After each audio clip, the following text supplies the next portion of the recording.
And welcome to another edition of Flashpoints on Washington Unplugged. I'm Bob Orr, along with, as always, Juan Zarate, our National Security Advisor. So the big news last week, leading up to the 9/11 commemoration, obviously, was word of a threat coming from core al-Qaeda. And it's still kind of hanging out there. So what do we make of this? Very interesting. And Bob, you did great reporting on this, by the way. This was a credible, unsubstantiated threat coming from a source that American officials have relied on in the past and have believed in the past. And what made it so troubling to officials was the fact that it came in the context of the 9/11 anniversary. Obviously worried about attacks on that day, that weekend anyway. Counterterrorism officials were surprised at what they had found in the Abbottabad compound, bin Laden's compound, where he was actually trying to target an attack for that date, which was unusual for al-Qaeda and bin Laden. And they were also worried about retaliation for the death of bin Laden. And so all the systems were out there to listen for threats. They were meeting constantly at the White House. Counterterrorism officials had sort of put out the sensors, so to speak, in the system. And when this credible threat popped up, and was very specific and credible with respect to New York and Washington, officials jumped on it. And they had to make it public to not only raise public awareness, but also to get state and local officials involved. Now, I understand that the intelligence community has gone back to the original source, and they've said, are you sure? You know, how much do you know? And the source has told the same story over and over again. Yet we find no confirmation in other intel streams. We see no evidence of anyone coming into the country. So what do we do with this information? Right. This is the tricky work of intelligence as art versus intelligence as science. What you have is an attempt to corroborate this, seeing if there's any information out there that can give you more details about the threat, that gives you a sense as to whether or not it's real or not. To date, we haven't seen anything that corroborates the information. And so there's a question as to whether or not this information was sheer speculation, whether or not it was a feint by the enemy, or perhaps it was real and the perpetrators just went to ground because it was made public and they knew that they wouldn't be successful. All of these are contingencies that counterterrorism officials have to worry about. But the reality is, as you and I have talked about, Bob, is this threat may never be resolved. We may never know for sure whether or not it was real, whether or not the perpetrators were here, and what happened to them. Think back to the Europe threat from al-Qaeda, the Mumbai-style attacks that officials were worrying about last December. That threat is still out there. It's still unresolved. Authorities don't know what's happening. Keep in mind, though, as well, as we were worrying about this threat, counterterrorism actions around the world, arrests in Berlin of a couple of suspected terrorists, arrests of 4 individuals in Sweden. So things were happening around the world while we were focusing on New York and the anniversary. So what should people do? I mean, I guess it's just a fact of life. It's kind of hanging out there. We may not know what it is. But I don't think people should overreact to this. I think not, and I think you started to see that over the weekend, actually, with officials saying, go about your business. Jim McJunkin, a friend of ours, FBI agent here in Washington from headquarters, talking about people needing to go enjoy the beautiful weekend. Right. And so I think that's the attitude. The reality is, if this hadn't been the 9/11 anniversary, this is the kind of threat that would have been run down quietly behind the scenes. And frankly, it gives the public a view of precisely the kind of counterterrorism intelligence work that happens every week, where officials have to run down what appears to be potentially credible threats that eventually either washes out, it's disrupted, or you're never quite sure what happens to them. The important thing here is the government was very good, I think, in saying what it knew and what it didn't know. Right. And trying to say we're not pretending we know more than this. I think that's right. One thing that's interesting to me, given the experience I had in the prior administration, you didn't see a lot of politicking here. You didn't see people suggesting this was fear-mongering on the part of the administration, you know, doing it to distract from the economy or something. Things that you might have heard in the past. I think that's healthy because officials have to be able to get this kind of information out without people getting hysterical or overreacting. All right, let's move now to Afghanistan, and kind of lost here a bit because of the news about 9/11 were these attacks going on in Kabul, one specifically. Is this a big setback in the handover to the Afghan security forces? What do you make of this? Well, this is a major attack, not necessarily in terms of body count, but in terms of perception. What you had was a 20-hour attack on some key sites in Kabul, to include the U.S. Embassy, NATO headquarters, in a city that is perceived to be more secure and much more secure than the rest of the country. Almost a citadel-like environment in Kabul. And so the fact that the Taliban, or what may appear to be members of the Haqqani network out of Pakistan, were able to infiltrate arms, able to hold parts of the city, parts of this 14-story building that's going up across from the U.S. Embassy, and fight off the Afghan troops along with American help for about 20 hours, Mumbai style in some ways, really not only strikes at the heart of confidence in the security of the city, but also a question as to whether or not the Afghans themselves are going to be able to secure Afghanistan as the U.S. withdraws, marching toward 2014. It also raises the question of whether or not reconciliation with the Taliban is possible, and whether or not the safe havens in western Pakistan, where the Haqqani network operates, is ever going to be resolved as we march toward 2014. So it raises questions of with respect to the perception of security and the ability of the Americans to withdraw safely and securely. I mean, at the end of the day, this was not a very successful attack. I mean, it was kind of a standoff attack. It did go on for a long time, as you say. Right. A lot of shots fired, some RPGs fired, but it didn't really have much impact aside from the psychological impact. I think that's right. A little bit of a mini Tet offensive in that regard. Tactically not very successful, and in this case, really not that successful. Again, body counts were down. The Afghan security forces were methodical in how they went about clearing the building.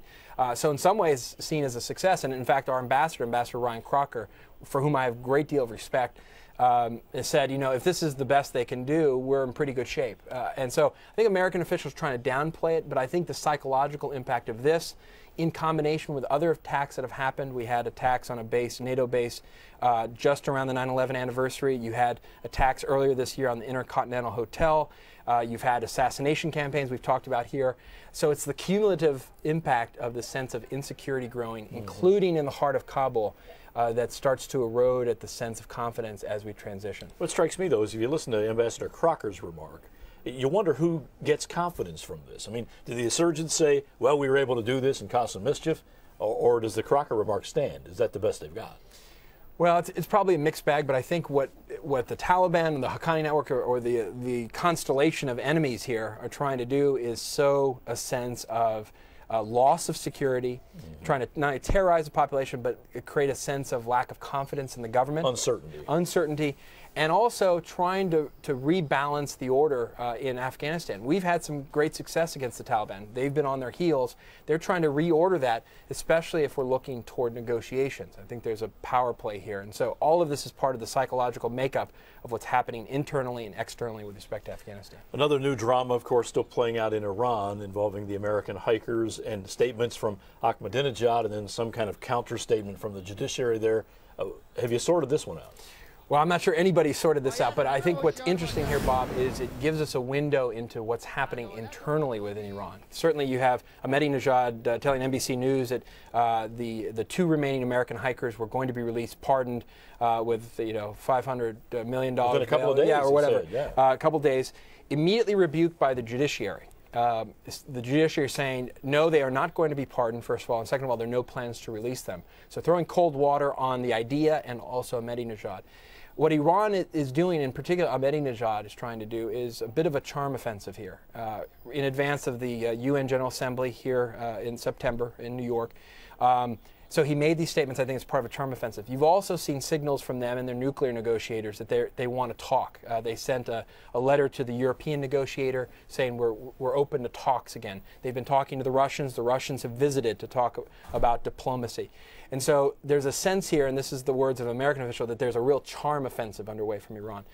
But what's more interesting to me is the fact that you have this internal battle between Ahmadinejad and the even more conservative clerical establishment that has really grown to dislike him, and we've seen this in some of the internal political battles, and really dislikes what he's trying to do internationally. And so in many ways, when we watch what Iran is doing, what they're saying, and what's coming out of different parts of their country, we've got to realize that there are multiple players here and there's an internal drama. Just like we've talked about North Korea, to understand what they're doing abroad, you have to understand their internal political dynamics. Same thing with Iran. So Ahmadinejad may see these hikers as chips in a negotiation. Judiciary may have a different idea. I think that's absolutely right. And you also have to view this in the context of the region, where Iran, in a particular clerical establishment, the Revolutionary Guard Corps, which is part of the military establishment of Iran, really wants to project Iran, the Persian power in the region. They see an opportunity here, while North Africa and their Sunni Arab competitors are going through the Arab Spring and the convulsions. They see this as an opportunity to really assert themselves, especially as the U.S. withdraws from Iraq. And so this is also part of a regional power play. We've not spent a lot of time on the last topic today, so let's spend a minute or two here. Turkey and Israel, very interesting dynamic playing out here. Which way is this going? This is going south very quickly, Bob, and I would say is one of the most dramatic shifts in diplomatic posture that I've seen in modern history. I think you look back over the years, if you looked at one relationship in the Middle East that has been a bedrock of U.S. foreign policy in the region, it's been the relationship between Israel and Turkey, and the reliance of that relationship both psychologically for Israel, but also from a military, economic, and geopolitical perspective for both countries. That is now unraveling, and it has unraveled very quickly and is actually getting to the point of near hostilities, which is rather dramatic. You've had the Israeli ambassador expelled from Ankara, trade and military ties cut off, and promises from the Erdogan government in Turkey that Turkey is prepared to send naval fleets to protect any new Gaza flotillas to break the siege of Gaza. For Israel, that's a red line. And so for Erdogan to say that, and to say that they're ready for all contingencies, that's a signal that they're potentially ready for conflict. That's tough language from two former very close allies, where now Erdogan appears to be driving an anti-Israeli mission. He was just in Egypt, where again we saw Israel's embassy attacked and the Israeli ambassador having to flee. And this is part of a regional dynamic where Israel is growing more and more isolated. And unfortunately, one of the leading edges of the isolation is a former ally in Turkey. Like you say, two longtime allies, but it almost seems like there's not a great deal we can do about this. I mean, what does the U.S. do here? What's our strategy here? Well, there's two levels to this. The U.S. has been trying to repair the relationship, trying to serve as a bit of a broker between two of our most important allies in the region, and arguably the two most important allies. Secretary Clinton, I know, has been working feverishly to try to get the Israelis to issue some sort of apology for the death of the Turkish citizens that were part of that Gaza flotilla, which really was the spark, or maybe the straw that broke the camel's back in terms of the relationship. Erdogan and the leadership from Turkey have wanted a public apology from Israel.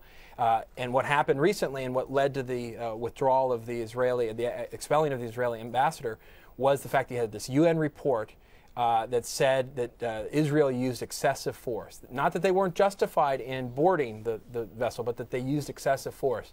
And so Turkey was not only upset at the report, they thought it was a little bit watered down, but they also wanted to see Israel apologize. So the United States was trying to broker some sort of apology that would satisfy both sides. That broke down. With the breakdown, led to further conflict. The other thing the U.S. can do is ensure that this doesn't heat up, ensure that there isn't a point at which either side has to use force or has to retaliate in some way. If we reach that point, we reach a red line, we're gonna be in a point of conflict, and I think we haven't even imagined what that could mean in the region. Could that really happen, though? I mean, it just seems almost incomprehensible that you'd have hostilities, like open hostilities. Right. This is why I say this is such a remarkable shift for me. I think it is imaginable, and we have to imagine it so that you can prevent it. Because if you, in fact, have these flotillas going out, and if Turkey's willing to allow them to go out, the Prime Minister of Turkey is now publicly said, and is now seen as a regional leader on these issues, that he is going to send naval vessels into the Eastern Mediterranean to protect them and to break the siege. That will mean that there's a confrontation between the Israeli Navy and the Turkish Navy. We better be prepared for that. We better try to prevent it. And I think that's what America's role is to get the two friends, former friends and our friends and allies, to the table before things get worse. Because Israel has other problems on their hands. They have Egypt. They've got a Palestinian vote on statehood and a potential new intifada, which we can talk about next week.